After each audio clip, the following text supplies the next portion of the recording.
बिस्मिल्लाहिर्रहमानिर्रहीम। अस्सलाम वालेकुम, how are you guys. Sir Fahim is here. आज हम अपना नया सेशन फ़ोटोशॉप का स्टार्ट कर रहे हैं। इसके अंदर हम चंद नए टूल्स के ऊपर काम करेंगे, उसको देखेंगे कि क्या किया है हमने। इससे पहले जो है हीलिंग ब्रश टूल और जो स्पॉट हीलिंग वगैरह इस पर काम किया था, वो क्लोनिंग करता है। इसी तरह आज हम नए टूल्स कुछ करेंगे जिसको हम कहते हैं क्लोन स्टैम्प टूल, और कुछ हम इरेज़र पे भी काम करेंगे, इरेज़र टूल्स के ऊपर भी, और इसी तरीके से कुछ हम हिस्ट्री ब्रश के ऊपर काम करेंगे। तो इसी के अंदर जैसे क्लोन स्टैम्प टूल है, इसमें एक पैटर्न स्टैम्प भी है और क्लोन स्टैम्प, दोनों को हम देखेंगे कि क्या क्या काम होता है इससे। तो इसको हम अपना सेशन का आगाज़ करते हैं कि क्लोन स्टैम्प क्लोनिंग कहते हैं कॉपी करना, एक जगह से दूसरी जगह चीज़ को एज़ इट इज़ कॉपी कर लेना। तो अगर हमें एक ही फ़ाइल के अंदर मुख्तलिफ़ एरियाज़ की चीज़ें कॉपी करके रखनी हो या कॉपी करना हो उसको एक ही पेज के ऊपर, तो हम उसको क्लोन स्टैम्प टूल के साथ कर सकते हैं। इसको कहते हैं क्लोन स्टैम्प टूल। अब आप ये देख रहे हैं, ये बैकग्राउंड पूरा बना हुआ है, पूरी एक पिक्चर है, एक ही पिक्चर है। इसके अंदर अगर हमें इसको थोड़ा एक्सटेंड करना, इसके अंदर से कुछ चीज़ें ऐसी हैं जो कि हम चाह रहे हैं कि ये कॉपी होके हमारे पास आ जाए, तो हम इसके जैसे हमने इसको लिया क्लोन स्टैम्प टूल, तो इसके ब्रशेस के साइज़ हैं, ब्रश के प्रीसेट्स वैसे ही हैं जैसे आपने देखा था, सेटिंग्स वगैरह उसी तरह। हार्डनेस इसको आप 100% की जगह थोड़ा सा कम कर सकते हैं। ब्रश का साइज़ बड़ा या छोटा करने के लिए आपको पता है कि ब्रैकेट, स्क्वायर ब्रैकेट जो पी के साथ होता है वो। अब आप इसको क्लोन स्टैम्प टूल लेके ऑल्टर प्रेस करके एक जगह से हमने क्लिक किया और उस एरिया को हमने फिक्स कर दिया। और अब जहाँ जहाँ मैं अब ये ब्रश फेरता जाऊँगा, मूव कर रहा हूँ, वहाँ पे देखिए ये स्टैम्पिंग करना शुरू कर देगा। वही सेम चीज़ एज इट इज़ क्लोन करके यहाँ पे दे रहा है, यानी एक तरह से कॉपी बना रहा है वहाँ पर। ये देखिए पूरा प्रॉपर क्लोनिंग आ गई वहाँ से। जो कुछ हमने वहाँ पे जहाँ जो एरिया हमने सेलेक्ट किया था, यानी एरिया डिफ़ाइन किया था, उस एरिया को उसने कॉपी करके यहाँ ले आए। अब आप देखें दोबारा से मैं यहाँ पे क्लिक करके, और क्लिक करने के बाद एरिया दे दिया, और उसके बाद मैं जहाँ से मूव करना शुरू करूँगा वो देखें वो एरिया लेके आगे मूव करता जाएगा और कॉपी बनाता चला जाएगा। ये जहाँ छोड़ के मैं शुरू करूँगा वो एरिया स्किप हो जाएगा और दूसरी जगह से वो एरिया क्लोनिंग पे आ जाएगा इस तरह। ये देखें, तो आपने देखा कि एक एरिया को कई जगहों पे भी हम कॉपी कर सकते हैं, सेम एरिया। अभी एक ऑप्शन है अलाइन का। इसके अंदर अलाइन का ऑप्शन क्या होता है, अगर हम वापस आते हैं, रिवर्ट करते हैं पीछे, तो अब पहले तो अलाइन लगा हुआ था, तो अलाइनमेंट के साथ ही ये सारा जा रहा था। अब यहाँ से हम देखें, अब अलाइनमेंट को मैं चेक लगा हुआ है, अब मैं इसको ड्रैग करके जैसे जैसे क्लिक छोड़ के दोबारा भी करूँगा तो वहीं से कंटिन्यू करेगा। तो ये आपने देखा, इसको हमने कंटिन्यू किया। अब मैं आगे लेके जा रहा हूँ, तो चूँकि अलाइनमेंट है तो वो उसी चीज़ को जहाँ से हमने स्टार्ट किया था उसी को अगली क्लिक के ऊपर भी वहीं से शुरू करता है। यानी आप क्लिक छोड़ के दोबारा शुरू करेंगे तो पहले ही पॉइंट से वो दोबारा शुरू कर देता है। ये देखें, जैसे यहाँ से हम ले रहे हैं तो यहीं से इसको आगे कंटिन्यू कर रहा है।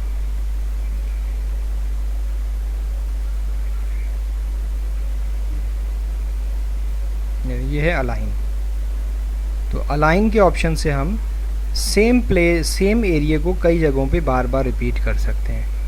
और अब ये जो अब हम दूसरा ऑप्शन यूज़ करेंगे वो हमारा होगा अलाइनमेंट को हटा के हम उसके ऊपर काम करेंगे।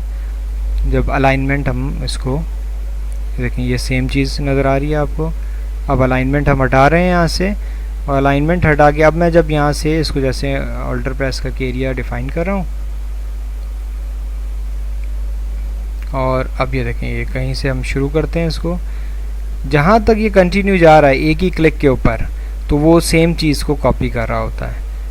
अब दोबारा मैं शुरू करूँगा तो देखिए अलाइनमेंट ख़त्म हो गई वहाँ से। अब वो जहाँ पर दोबारा से मैं स्टार्ट करूँगा वो उसी एरिया को, सेम एरिया को दोबारा से कॉपी करना शुरू कर देता है। आपने देखा दो ऑप्शंस हमारे पास आ गए। अलाइन से क्या करता है, जहाँ जहाँ आप अपना कर्सर मूव करते जाएंगे पीछे से उसका जो डिफाइंड एरिया है वो प्लेस भी उसी हिसाब से, उसी रेशो से चेंज होता जाता है। और जब हम चाह रहे हैं कि एक ही चीज़ बार बार कॉपी हो जाए तो उसको हम अलाइनमेंट हटा के अलाइंड का ऑप्शन चेक हटा देते हैं, तो अब सेम चीज़ यहाँ पे हमने क्लिक किया होता है, वो एरिया ही हर जगह कॉपी होता रहेगा हमें। अब देखिए मैं इसके ऊपर का हिस्सा चाह रहा हूँ कि वो क्लोन हो जाए ऊपर वाले पोर्शन के साथ, ताकि वो सिमिलैरिटी बढ़ जाए। इसके लिए मैं थोड़ा सा ओपेसिटी भी डाउन कर रहा हूँ इसकी, और सॉफ्टनेस भी इसकी थोड़ी सी बढ़ा दी। अब मैं इसको देखें क्लोन कर रहा हूँ ऊपर से, ओपेसिटी डाउन होने से बहुत 100% इम्प्रेशन नहीं आ रहा, और ये देखिए इसको कंटिन्यू कर रहा है यहाँ पे, ये देखा आपने। तो इस तरह से ये हमारा क्लोनिंग के थ्रू हम कई चीज़ों को अपनी रिक्वायरमेंट के मुताबिक बढ़ा सकते हैं, कम कर सकते हैं, ज़्यादा भी कर सकते हैं। अब देखें यहाँ पर भी इस तरह हमारे पास ऑप्शन मौजूद हैं। अब ये देखिए यहाँ से हम ले लेते हैं इसको। अब मैं ये चाह रहा हूँ कि ये जो पोर्शन इसका है, इसको इजाफी एरिया है उसको मैं खोलना चाह रहा हूँ, ताकि मुझे अब कैनवस बड़ा चाहिए, लेकिन उस कैनवस को ब्लैंक नहीं रखना मैंने, बल्कि उसके अंदर मैं यही सेम जो इमेज है या सेम जो सीनरी है ये हम रिपीट करना चाह रहे हैं। तो इसके लिए मैं कैनवस खोल रहा हूँ, राइट साइड पे हमने उसको लॉक किया है ताकि आगे जो एरो नज़र आ रहा है इस तरफ एक्सटेंड हो जाएगा, कैनवस हमारा लेफ़्ट की तरफ खुल जाएगा। जब भी आपको किसी एक तरफ खोलना होता है तो दूसरी तरफ हम उसको इस तरह लॉक कर देते हैं, और अब राइट की तरफ हमने इसको लेफ़्ट की तरफ हमने खोल दिया है इसको। ये देखिए खुल गया हमारे पास, ये हमारे पास कैनवस का एरिया इजाफी आ गया। अब मैं चाह रहा हूँ कि ये एरिया क्लोन होके इसी सीनरी से ये फिलअप हो जाए। तो अब वो क्या करेंगे, हम इसको उसी तरह से क्लोन स्टैम्प टूल लेंगे और ब्रश का साइज़ अपनी मर्ज़ी से अपनी रिक्वायरमेंट के मुताबिक कम या ज़्यादा करें। अलाइन मैंने उसको लगा दिया ताकि मुझे बार बार एरिया ना देना पड़े, एक ही अलाइनमेंट के ऊपर ये चलता रहेगा। अब मैं इसकी ओपेसिटी भी 100% कर देता हूँ दोबारा से, और ऑल्टर प्रेस करके मैं देखें एरिया डिफ़ाइन किया, और यहाँ से अब मैंने कंटिन्यू करना शुरू कर दिया है। ये देखें ये क्लोन हो रहा है। देखें सेम चीज़, आपने एक दफ़ा इसको पूरा क्लोन कर लेना, बाद में जो टचिंग वगैरह का एरिया है उसको हम बाद में देख सकते हैं। जैसे आ गया, लेकिन दोबारा से एरिया दिया ऑल्टर प्रेस करके। जब आपको नया एरिया लेना होता है तो हम ऑल्टर प्रेस करके नया एरिया डिफ़ाइन करते हैं।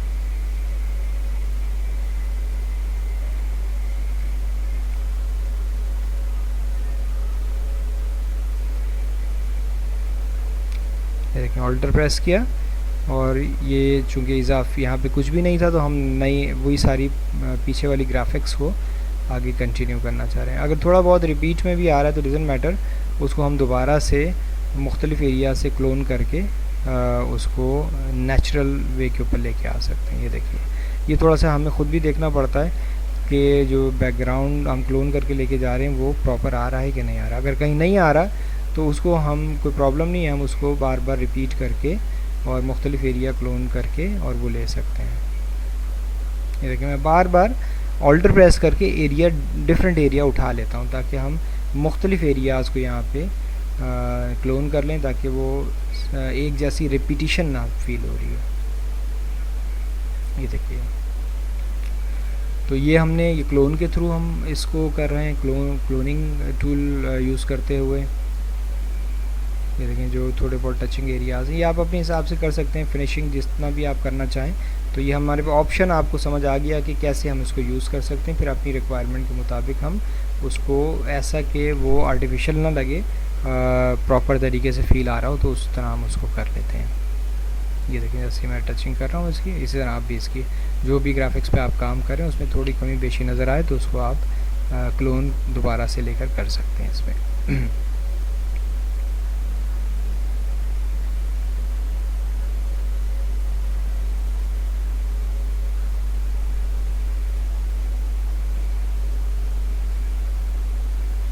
अच्छा अब यही चीज़ जो है हम आपको याद होगा कि क्रॉप जब हमने टूल किया था तो क्रॉप के अंदर भी था, अगर आपको कोई ख़ास एरिया बढ़ाना है, छोटा कम करना है या ज़्यादा करना है, मिसाल के तौर पे ये मुझे ज़्यादा एरिया करना है, तो ज़्यादा एरिया करने के लिए मुझे पूरा एरिया क्लोन करना पड़ेगा।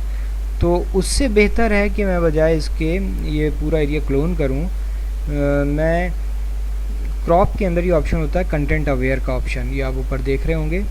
तो ये जैसे मैं अब यहाँ ये इसको मैंने चेक इन कर दिया है, और अब मैंने जितना एरिया बढ़ाना तो मैंने बढ़ा के, और अब डबल क्लिक करूँगा तो देखें अब वो क्लोनिंग खुद ही कर देगा, यानी इसको कंटेंट अवेयर से सारे का सारा एरिया क्लोन कर दिया। ये देखिए, मुझे करने की ज़रूरत नहीं पड़ी, उसने जितना रिपीट हो सकता था उसने प्रॉपर तरीके से उसको रिपीट करने की कोशिश की और काफ़ी एरिया हमें फिलअप करके दे दिया बैकग्राउंड के साथ ही। इसी तरह अगर लेफ़्ट और राइट के ऊपर आपको ये काम करना है, क्रॉप टूल के थ्रू हम करना चाह रहे हैं, मैं इसको रिवर्ट करके वापस लेके आ रहा हूँ। ये क्लिक किया मैंने और यहाँ से बढ़ा दिया, इसको डबल क्लिक किया, वही कंटेंट अवेयर टूल से देखें ये एरिया भी पूरा फिलअप कर देगा। ये देखें, तो ये हमें काफ़ी काम आता है, क्विक वे के अंदर हम कर सकते हैं। लेकिन ये जब हम एरिया खोल रहे होते हैं उस वक्त काम आ सकता है। और अगर आपको पिक्चर के अंदर ही बग़ैर कैनवस बढ़ाए काम करना है तो फिर लाजमी सी बात है कि हमें क्या करना पड़ेगा, जो क्लोन स्टैम्प टूल है उसके थ्रू हमें काम करना पड़ेगा। तो ये आपने देखा कि अगर हमें अपना एरिया कुछ ज़्यादा बड़ा करना हो, मुख्तलिफ़ जगह चीज़ें उसमें रिपीट में लेके आनी हो, तो हम ये क्लोन स्टैम्प टूल यूज़ कर सकते हैं।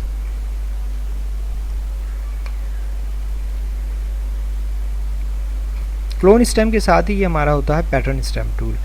पैटर्न स्टैम्प टूल क्या करता है कि हम इसमें क्लोन एरिया डिफ़ाइन करने की ज़रूरत नहीं होती, इसमें मुख्तलिफ़ पैटर्न्स ये बने हुए होते हैं, डिफ़ाइंड पैटर्न्स होते हैं हमारे पास, ये पैटर्न्स बने हुए हैं, यही हमें रिपीट करते रहते हैं। इसके अलावा ये देखें डिफरेंट टाइप के पैटर्न से आप अपेंड करवा लें तो वो इसके अंदर आपको पैलेट में दे देता है। अब ये देखें मुख्तलिफ टेक्सचर्स मौजूद हैं, इन टेक्सचर्स को, अच्छा ये पैटर्न जो होता है ये स्क्वायर शेप में होता है या रेक्टेंगल शेप में होता है, ना ये सर्कल में हो सकता है ना रैंडम सिलेक्शन में हो सकता है, क्योंकि रिपीट होना होता है इसमें। अब देखिए मैं एक पैटर्न मैंने लिया है और मैं इसको अब यहाँ पे रिपीट कर रहा हूँ, तो ये देखें पूरा एरिया इसको ये रिपीट करके दे रहा है, कुछ प्रेस करने की या कुछ करने की ज़रूरत नहीं है, ये डायरेक्टली पूरा रिपीट करके वो पैटर्न उसने क्लोन कर दिया यहाँ पे। इसमें अगर आप ब्लेंडिंग मोड्स वगैरह चेंज करके करेंगे तो डेफिनेटली वो उसी स्क्रीन के हिसाब से वो पैटर्न एक हल्का सा दे देगा। ये देखिए मुख्तलिफ ब्लेंडिंग मोड्स हैं और आपकी रिक्वायरमेंट जैसे आप नहीं चाह रहे कि बिल्कुल ही प्लेन सरफेस हो, तो वहाँ पर भी अगर आप उसको कोई टेक्सचर्स वगैरह देना चाहें तो ये पैटर्न स्टैम्प टूल से बहुत अच्छे से हम दे सकते हैं।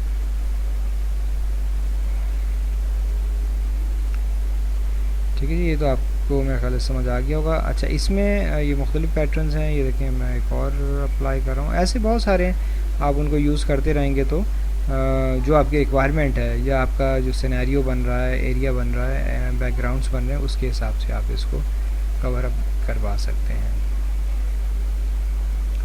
तो ये देखा आपने, इस तरह से हम मुख्तलिफ पैटर्न्स बना सकते हैं। पैटर्न्स हैं, अच्छा हम अपनी मर्ज़ी के भी पैटर्न्स बना सकते हैं।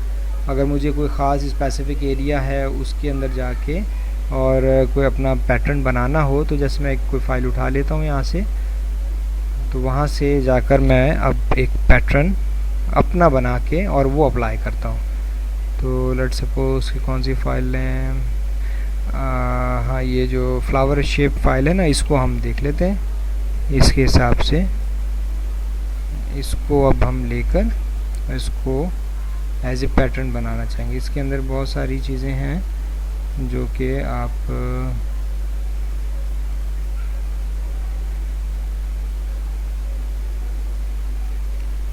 देखिए, मैं इसको थोड़ा सा क्लोनिंग वगैरह हीलिंग ब्रश के थ्रू एडजस्ट कर रहा हूँ। फिर क्लोन स्टैम्प टूल यूज़ करते हुए बीच में हम इसको पैच टूल के थ्रू ये जो एरिया है उस एरिया को हम जल्दी जल्दी क्विकली मिक्स कर सकते हैं इसमें।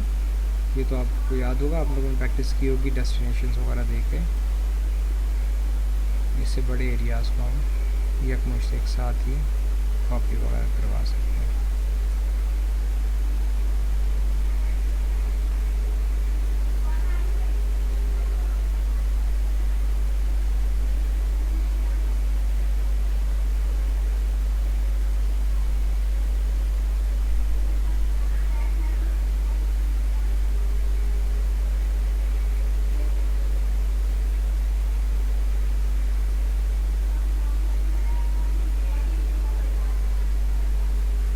ठीक है जी, ये थोड़ा सा हमने एक एरिया ले लिया। अब इसको हम ऊपर वाला एरिया आप बेशक क्लोन कर लें।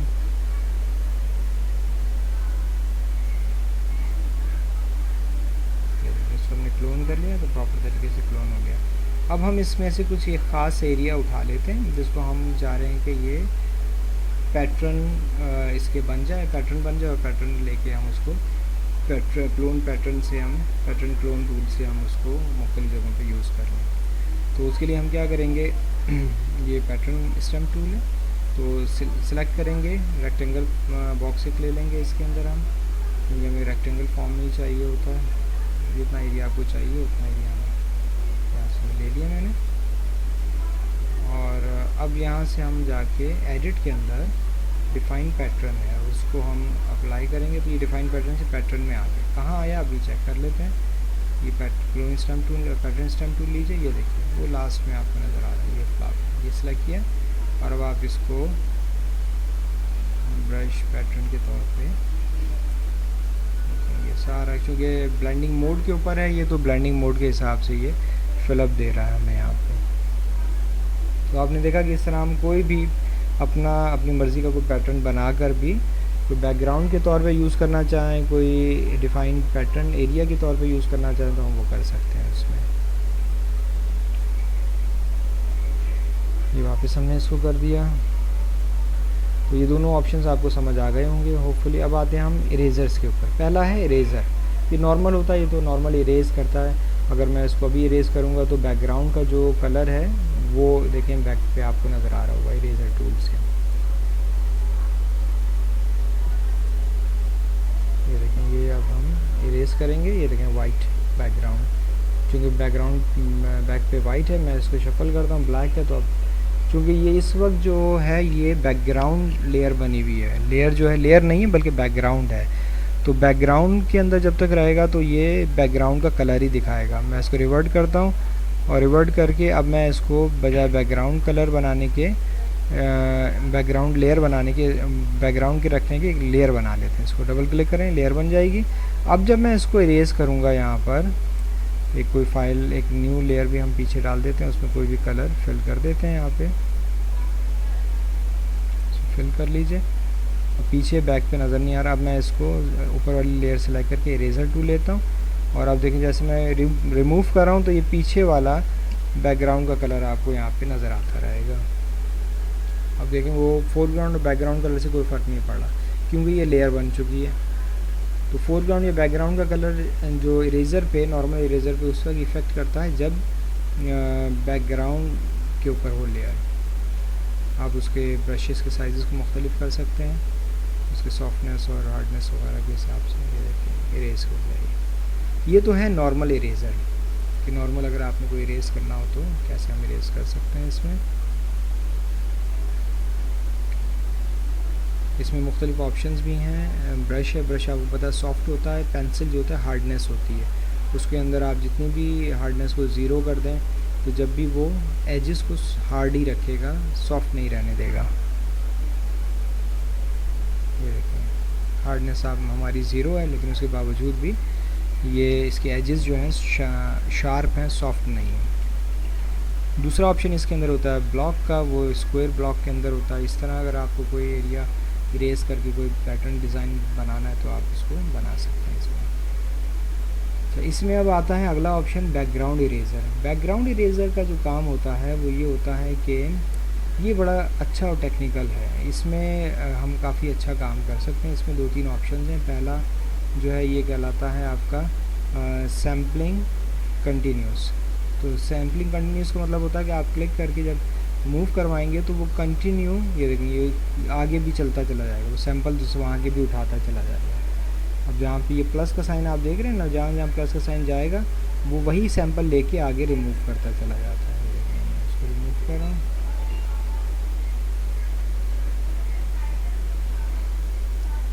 लेकिन जहाँ पे आप ऊपर आएंगे ब्रश को मूव करवाएंगे तो वो एरिया भी रिमूव कर देता है। तो उसके साथ जो है ये इसको कहते हैं हम सैम्पलिंग कंटिन्यूस, और ये दूसरा होता है सैम्पलिंग वंस। यानी सैम्पलिंग वंस का मतलब एक दफ़ा जहाँ पे आप क्लिक करके ड्रैग करेंगे तो बस अब आप जहाँ पर भी चले जाएं उससे कोई फ़र्क नहीं पड़ेगा, वो सिर्फ उसी सैंपल का कलर अगर होगा तो उसको रिमूव करेगा, बाकी किसी कलर को रिमूव नहीं करेगा। ये देखें ये बहुत अच्छे शॉर्ट टाइम के अंदर हम एजेस को अपने रिमूव करवा सकते हैं। बैकग्राउंड ये देखें बहुत सारी चीज़ें रिमूव करवा दें। इसमें कॉन्टिग्यूस है। कॉन्टिग्यूस का मतलब होता है अगर आपने एक ही एरिया में रखना है तो उसको हम कॉन्टिग्यूस में लेते हैं। डिसकॉन्टिग्यूस करते हैं तो फिर वो आगे तक उसको लेके चला जाता है। और इसका एक फ़ायदा ये भी होता है कि इस इरेज़र से आपका लेयर ऑटोमेटिकली भी बन सकती है। आप बना के करना चाहें तो डजंट मैटर, लेकिन अगर आप नहीं भी कर रहे होंगे और इससे जो एजेस आप रिमूव कर रहे हैं, इस इरेज़र से जब आप काम करेंगे तो एरिया खुद ब खुद वो दे देगा उसमें। इसमें टॉलरेंस का बड़ा काम होता है। टॉलरेंस पावर अगर आपकी कम है या ज़्यादा है, ज़रूरत से ज़्यादा है, तो वो आपकी क्वालिटी को, आपके काम को ख़राब भी कर सकता है। अब ये देखें मैं कम पे कर रहा हूँ, ये देखें सिर्फ इससे ज़्यादा नहीं जा रहा। ये टॉलरेंस रेंज होती है, तो रेंज आपकी इससे ज़्यादा नहीं जा रही है। देखें इसी तरह अगर हम टॉलरेंस बहुत बढ़ा देते हैं, यानी अगर मैं टॉलरेंस 60-65 कर देता हूँ, अब ये देखें खुद ज़्यादा एरिया वो पिक करने लगेगा। उसके अंदर उसका एरिया जो डिफाइंड एरिया है वो ज़्यादा ले लेता है। लिहाजा इसको हम नॉर्मल रख लेते हैं। 30% इज़ क्वाइट बेटर, तो हम 30% के ऊपर रख के इस पर काम करेंगे तो ये हमें एक अच्छा रिस्पांस देता है। इसमें उसको कॉन्टिग्यूस कर देते हैं। ये हमने ले लिया। अब मैं जहाँ पर भी ऑल्टर प्रेस करके आप इसको ऑल्टर के बगैर ही आप जस्ट क्लिक करके मूव करें। ये देखिए सारा एरिया अब आपका प्रॉपर तरीके से रिमूव होता जा रहा है। अच्छा, चूँकि ट्रांसपेरेंट है इसलिए हमें पता नहीं चल रहा होता कि बैकग्राउंड पे क्या चल रहा है, आपकी क्वालिटी, आपका रिज़ल्ट कैसा आ रहा है, तो रिमूव बनेगा। तो हम इसमें कोई कलर बैक पे डाल दें। अब देखेंगे बैक पे कलर आए तो अब आपको पता चल रहा है कि पीछे कितना एरिया आपका रह गया है। तो अब आप इसको दोबारा से वही हमने लिया हुआ है बैकग्राउंड इरेज़र का,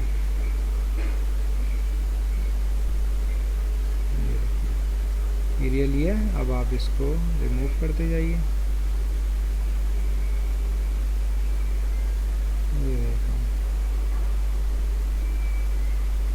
ये देखिए जहाँ पे आपको दोबारा करना है वहाँ पे आप दोबारा से क्लिक करते हैं। क्लिक करके और ड्रैग करेंगे तो वही सैंपल उठा के और वो आगे तक कंटिन्यू कर देता है। अच्छा, अब ऊपर का एरिया हमें वहाँ पे कोई एजेस तो निकालने नहीं, तो हम वहाँ पे नॉर्मल इरेज़र से अपना काम कर सकते हैं। इसको ब्रश में ले लेते हैं, एजेस को सॉफ्ट कर लें, हार्ड कर लें, जैसे आपकी रिक्वायरमेंट है वैसे कर लें।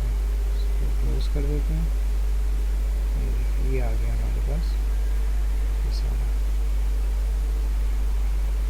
अच्छा, अब इसमें चूँकि आपने इरेज़ किया, इरेज़ करने से क्या होता है कि अब बैकग्राउंड सारा गया, यानी अब वो आप दोबारा भी लेके आना चाहें तो वो नहीं हो सकता। उसके लिए बहुत अच्छा तरीका होता है। क्या होता है बहुत अच्छा तरीका होता है आपका, आप उसको लेयर मास्क कर देते हैं, ऐड लेयर मास्क, जैसे मैंने पहले ही बताया था। अब यहाँ मैं कलर इसकी को चेंज कर रहा हूँ, ये देखें कलर चेंज होता रहेगा, लेकिन बैकग्राउंड के ऊपर आपका ये अच्छा से इम्प्रेशन आता रहेगा।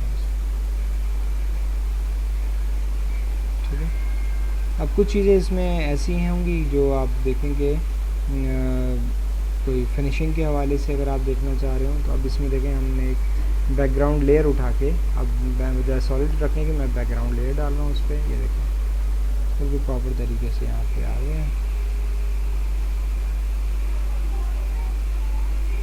ऑफ करके देखें, पूरा बैकग्राउंड आपका खाली नज़र आएगा यहाँ।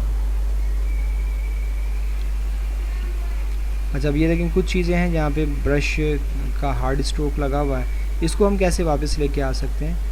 इसको लाने के लिए हमारे पास एक ही तरीका है, वो कहलाता है हिस्ट्री ब्रश टूल। तो उसको हम हिस्ट्री पे वापस कैसे लेके आ सकते हैं कि उसके लिए हमें हिस्ट्री का पैलेट जो है वो ओपन करना होगा, और यहाँ पे जो हिस्ट्री ब्रश मौजूद है ये देखें, ये आपको नज़र आ रहा है।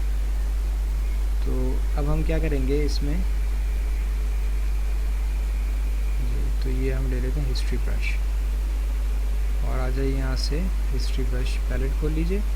हिस्ट्री पैलेट खोलने के बाद हमने इसको एरिया देना होता है। ये जो आपको ब्रश हाँ ये ब्रश नज़र आ रहा है, इस ब्रश को हमने सेट करना होता है कि कहाँ तक इसने वापस करना है। तो जहाँ तक वापस करना है वहाँ पे हम इस ब्रश को सेट कर लेते हैं। यहाँ पे हम देख लेते हैं कि कहाँ पे ला के देखते हैं, ये हमें देखना पड़ेगा थोड़ा सा इसके ऊपर। लेकिन ये क्रॉस का मतलब है इस पर काम नहीं होगा जहाँ पर इस वक्त मौजूद है। हम चेक कर लेते हैं, यहाँ पे भी काम नहीं हो रहा, यहाँ पे भी काम नहीं होता। ये न्यू लेयर तक यहाँ पे काम हो सकता है। और पीछे हम आते हैं नीचे, बिल्कुल ही स्टार्ट पे चला गया, इसको नीचे लाते हैं। हमने यहाँ तक काम कर लिया था, वापस लाते हैं हिस्ट्री न्यू, कौन सा, ये यहाँ पे हमें इसको रख के चेक करना चाहिए कि प्लस का ये जो सर्कल है ये रिमूव होता है कि नहीं होता। यहाँ पे ये यहाँ तक ये वापस हो सकता है। अब देखिए मैं इसको ब्रश, हिस्ट्री ब्रश लेके अपने हिसाब से छोटा कर रहा हूँ, 100% रखा हुआ है। और ये देखिए मैं इसको वापस कर रहा हूँ, ये यहाँ से मुझे वापस कर, हिस्ट्री ब्रश आपको पता है जितना लेके जाना चाहेंगे वो पूरा वापस भी कर देता है उसमें, लेकिन हमने सिर्फ टचिंग करनी है ताकि जो ख़राब एरिया हो गया उसको हम दोबारा से सही कर लें। ये देखिए हमने इसको एडजस्ट कर लिया। तो ये आपने देखा कि हमने किस तरह से बैकग्राउंड इरेजर्स वगैरह को यूज़ करते हुए अपना काम पूरा किया है इसके अंदर। या बाकी आप अपने रिक्वायरमेंट के मुताबिक इसको थोड़ा सा एडजस्ट कर लें, कलर्स वगैरह थोड़ा सा और बेहतर कर लेते हैं। ये देखिए बदली हो गई जनाब, मौसम बिल्कुल चेंज हो गया। तो ये हमारे पास था। अब लास्ट वन ये है बैकग्राउंड इरेज़र। इसी के अंदर अब आखिरी जो ऑप्शन है हमारा वो है मैजिक इरेज़र। मैजिक इरेज़र जो होता है जैसे मैजिक वॉन्ड होता है जो सिमिलर कलर्स को पिक करता है, इसी तरह से ये मैजिक इरेज़र है कि ये सिमिलर कलर को सेलेक्ट करने के बजाय डिलीट कर देता है।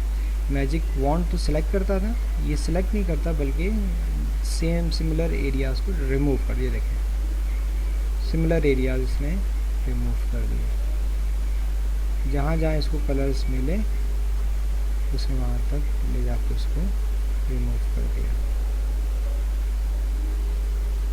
डिसकॉन्टिग्यूस करेंगे तो जहाँ जहाँ पे भी उसको पूरी फाइल में वो कलर मिल रहा होगा वो वहाँ से रिमूव कर देगा, और कॉन्टिग्यूस कर देंगे तो उसकी कंटिन्यूटी में जहाँ तक आ रहा होगा उसको वहाँ से वो रिमूव कर देगा। ये देखिए कोई डेफिनेटली नीचे वाला एरिया आपका सिमिलर था तो इस वजह से उसने उसको भी रिमूव कर दिया।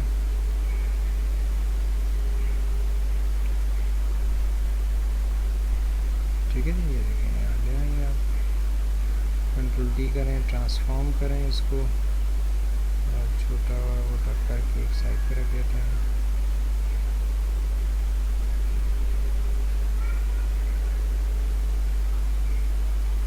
ठीक है जी, ये देख लिया आपने।